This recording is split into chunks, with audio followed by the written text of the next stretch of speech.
Hey everyone, this is Priya and welcome back to my channel go with law. तो आज इस video में मैं बात करूंगी आपसे एनरोलमेंट फीस 22,500 रुपए के बारे में, जो रिसेंटली अभी बार काउंसिल ऑफ इंडिया ने एक एडवोकेट्स ड्राफ्ट अमेंडमेंट बिल हम जिसको कहते हैं पास नहीं हुआ है अभी तक। वो बिल ही है, कोई एक्ट अभी तक वो बना नहीं है। तो थोड़ा सा मुझे मैं बहुत ज्यादा डिस्टर्ब हूँ जब से मैंने सुना है इस फीस के बारे में। तो वीडियो को एंड तक देखिएगा और एबी 22 की अगर आप तैयारी कर रहे हैं तो जुड़ जाइएगा चैनल से, क्योंकि एबी 22 की तैयारी मैं करवाऊंगी आपको बहुत ही जल्द। इस बार बहुत सटीक तरीके से हम तैयारी करेंगे, कोई गुंजाइश नहीं रहेगी फेल होने की। पूरा तरीका आपको बताऊंगी, टाइम मैनेजमेंट क्या रहेगा, सब कुछ। तो वीडियो को प्लीज एंड तक देखिएगा और इस वीडियो को ज्यादा से ज्यादा शेयर कीजिएगा। तो देखिए, आप सभी को पता है कि 2024 में एक जजमेंट आया था Gaurav Kumar versus of India. इसमें सुप्रीम कोर्ट ने साफ साफ कह दिया था कि आपका जो एनरोलमेंट फी है 750 रुपए, जब किताब में लिखा हुआ है एडवोकेट्स एक्ट की बुक में 1961, उसमें साफ साफ लिखा हुआ है कि 750 रुपए से ज्यादा आप चार्ज नहीं कर सकते। फिर भी उसके बाद भी कई स्टेट्स जैसे 20,000, कोई 40,000, कोई 15,000, कोई 10,000 चार्ज कर रहे थे एनरोलमेंट फीस, है ना, स्टेट बार काउंसिल वाले। तो ये मुझे तो कोई समझ में नहीं आ रहा भाई कि ये कहाँ तक सही है। 22,500 रुपए। भाई पहले हम ये सोचते थे ना कि वकालत का पढ़ाई क्या ही है, एकदम सस्ता सा पढ़ाई होता है। सभी लोग बोलते थे कि सबसे ज्यादा खर्चा कौन से पढ़ाई करने में लगता है, डॉक्टरी का पढ़ाई। अगर आप मेडिकल लाइन में जाते हो ना तब आपका खर्चा ज्यादा होता है। लेकिन यहाँ तो भाई 22,500 रुपए, ये तो मुझे बहुत ही ज्यादा बड़ा अमाउंट लग रहा है, क्योंकि मुझे नहीं लगता कि हर स्टूडेंट्स इस इतने बड़े अमाउंट को एफर्ट कर पाएंगे। ठीक है, तो मैं चाहती हूँ कि ये वीडियो सभी तक पहुंचे, सभी लोग शेयर करें इस वीडियो को, क्योंकि मैं आज एकदम सच बताऊंगी इस वीडियो में। जो भी मुझे लगता है, जो भी मैं फील करती हूँ, वो मैं आपको बताऊंगी इस वीडियो में।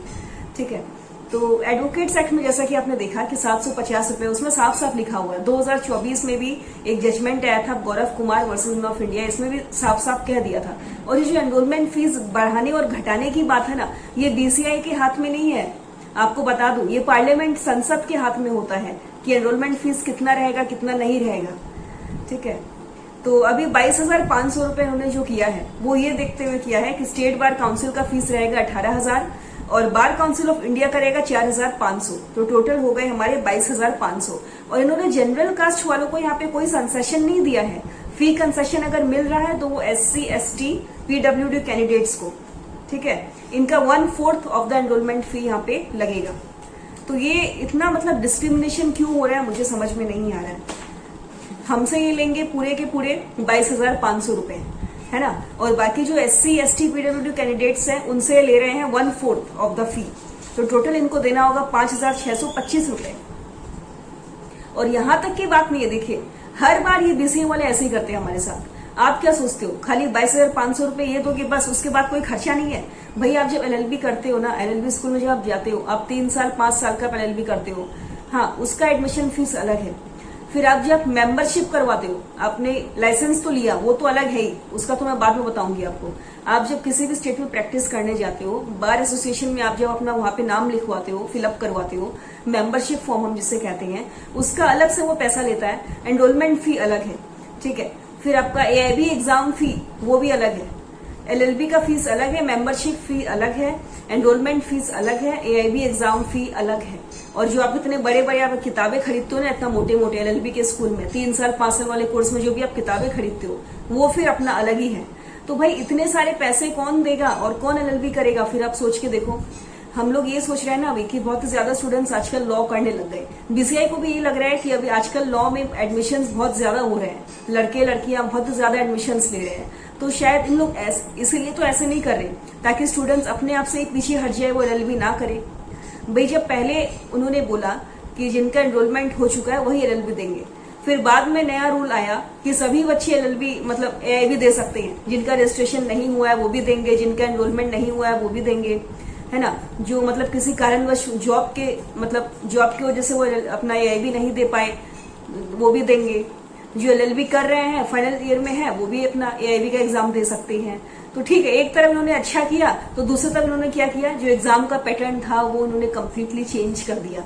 तो अब AIB एग्जाम का पैटर्न आप देख सकते हो, पहले की तरह कुछ भी नहीं रहा, सब कुछ बदल गया है। और पता है इस बार कई कैंडिडेट्स क्यों फेल हुए हैं AIB 21 के एग्जाम में? Lake of time management. आप लोग बहुत ज्यादा सीरियस नहीं थे, ये मैंने देखा है। और टाइम मैनेजमेंट, क्वेश्चंस इतने बड़े बड़े दे दिए कि भाई एक क्वेश्चन में 5 मिनट 10 मिनट लगा रहे थे स्टूडेंट्स। तो ये अब इन लोग जानबूझ के कर रहे हैं ना, मतलब इनके दिमाग में क्या चल रहा है मुझे कुछ समझ में नहीं आ रहा है। भाई 22,500 रुपए बहुत बड़ा अमाउंट होता है, इतने में तो लोग एडमिशन करवा लेते हैं बड़े बड़े कोचिंग में, बड़े बड़े स्कूल क्लासेस में। तो आप अगर सिर्फ ये एनरोलमेंट फी अगर आप लोगे 22,500 रुपए, तो भाई बच्चे कहाँ जाएंगे? वो इस डर से, मतलब वो ये सोचेंगे ना, फिर उनके मन में पता है एक डीमोटिवेशन आ जाएगा, वो डीमोटिवेट हो जाएंगे। वो ये सोचेंगे कि भाई अब एलएलबी करके मतलब कर तो लिया, अब एआईबी तो हम देंगे नहीं, और जब तक आप एआईबी दोगे नहीं आप प्रैक्टिस नहीं कर पाओगे आगे। ये बात बीसीआई वाले भी जानते हैं अच्छे से कि एआईबी कंपलसरी हो गया है। आप जब तक एआईबी पास नहीं करोगे तब तक आपका लाइसेंस नहीं आएगा, सीओपी नहीं आएगा, आप प्रैक्टिस नहीं कर पाओगे, आपका वगैरह तमाम में सिग्नेचर नहीं होगा। तो ये सारा जो भी फंडा है ना, ये बीसीआई अच्छे से जानते हैं, और शायद मुझे लगता है इसीलिए इन्होंने फीस बढ़ाया है 22,500 रुपए। और रीजन में पता है इन लोग क्या बोल रहे हैं? रीजन में इन लोग बोल रहे हैं कि खर्चा बहुत लगता है, वेलफेयर फंड हो गया, मेंटेनेंस हो गया, जो बॉडीज मैनेजमेंट है ना, तो इतने कम पैसे में हम सारा कुछ कैसे मैनेज करेंगे? स्टेट बार काउंसिल का बोलो आप, चाहे बाकी जो भी फंड्स वगैरह आते हैं, जो भी खर्चे होते हैं, खर्चे बहुत होते हैं। अब जो भी पहले लिखा हुआ था एडवोकेट्स एक्ट 1961 में, वो तो पुराना लॉ हो गया। बीसीआई वाले ये कह रहे हैं कि वो बहुत पुराना हो चुका है, हमें अभी नए बदलाव करने की जरूरत है, तो इसीलिए हम 22,500 रुपया चार्ज कर रहे हैं। तो अभी देखिए क्या होता है। अभी देखिए फैसला आया नहीं है, 31 जुलाई तक का समय है आपके पास, दोपहर 3 बजे तक का। आपके मन में कोई भी ओपिनियन है, आपकी कुछ भी राय है, आप कुछ भी बोलना चाहते हैं, अपना बात आप रखना चाहते हैं उन तक, तो आप प्लीज अपना बात उन तक जरूर पहुंचाना। तो आपके मन में कोई भी डाउट्स है ना, मुझे कमेंट सेक्शन में पूछिएगा, और आप अपनी जो राय है वो आप दोपहर 3 बजे तक, 31 जुलाई तक का समय है आपके पास। अभी तक देखिए बीसीआई ने इसको फाइनल नहीं किया है, और भी कई सारे चेंजेस हैं जो बीसीआई मतलब लाने चाह रहे हैं इस एडवोकेट ड्राफ्ट बिल के थ्रू। फॉरेन लॉज का आना यहाँ पे, और ज्यादा से ज्यादा महिलाओं का, मतलब वो चाहते हैं कि ज्यादा से ज्यादा विमेन पॉपुलेशन जो है वो बढ़े, ज्यादा से ज्यादा औरतें जो हैं वो लॉ करे, और वो ज्यादा एआईबी दे, और सबसे ज्यादा उनका जो मतलब पॉपुलेशन है वो बार एसोसिएशन में सबसे ज्यादा आपको महिला दिखे। ये तो चलो अच्छी बात है। तो हम पॉइंट वाइज हम जो जितने भी चेंजेस लाने की कोशिश कर रहे हैं बीसीआई, ये हम बाद में बात करेंगे। फिलहाल आज मैं आपको यही बताना चाहती थी कि एनरोलमेंट फीस 22,500 रुपए बहुत बड़ा अमाउंट है। तो इसमें आपकी क्या राय है मुझे कमेंट सेक्शन में बताइएगा। मेरे मन में जो बात था मैंने आपको बता दिया भाई, क्योंकि ये छोटा मोटा अमाउंट नहीं है। इतने बड़े अमाउंट को मतलब कैसे लोग मैनेज करेंगे, कैसे स्टूडेंट्स, उनके मन में क्या चल रहा हो। कई लोग तो ये भी सोच रहे हैं कि मैम हम एलएलबी क्यों किए, एलएलबी करके हम पछता रहे हैं, है ना। अब हमें एआईबी देना ही पड़ेगा, कंपलसरी कर दिया है, एआईबी के बिना कुछ होगा भी नहीं। आप लिटिगेशन में जाओगे, वहां पर करियर बनाना आपको एआईबी चाहिए, जुडिशरी में भी आपको जाना है तो वहां पर भी एआईबी चाहिए, प्रैक्टिस रूल वहां पे भी कंपलसरी कर दिया गया है। तो भाई लोग जाए तो जाए कहाँ, और करे तो करे क्या, कुछ समझ में नहीं आ रहा है। और देखिए ये फाइनल अभी नहीं हुआ है, तो टेंशन मत लीजिए प्लीज, मैं बार बार आपको बोल रही हूँ। कई लोग इस गलतफहमी में जी रहे हैं कि फाइनल हो चुका है, फाइनल नहीं हुआ है कुछ भी। 31 जुलाई तक का समय है आपके पास, तो 31 जुलाई तक आप वेट कीजिए, दोपहर 3 बजे तक, उसके बाद देखते हैं।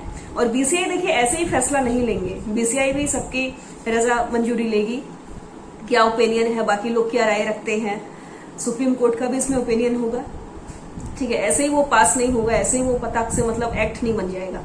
तो डरिए मत, घबराइए मत। ये बस जैसे ही मैंने सुना मुझसे रहा नहीं गया, तो मैंने सोचा कि भाई मेरा वीडियो बनाना जरूरी है इस टॉपिक पे।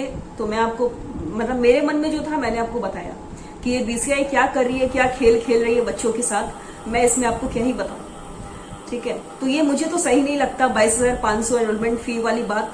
और कंसेशन भी मिल रही है तो SC ST PWD कैंडिडेट्स को, जनरल कास्ट के लिए कोई कंसेशन नहीं है। तो इस पे भी मैं सहमत नहीं हूं इस बात से। तो आप क्या चाहते हो, आपकी क्या राय है मुझे कमेंट सेक्शन में बताइएगा। और आप लोग प्लीज 3 बजे तक का समय है आपके पास, 31 जुलाई तक। तो 31 जुलाई तक आपके मन में जो भी बात है, कुछ भी ओपिनियन है, प्लीज आप अपनी बात पहुंचाइए उन तक।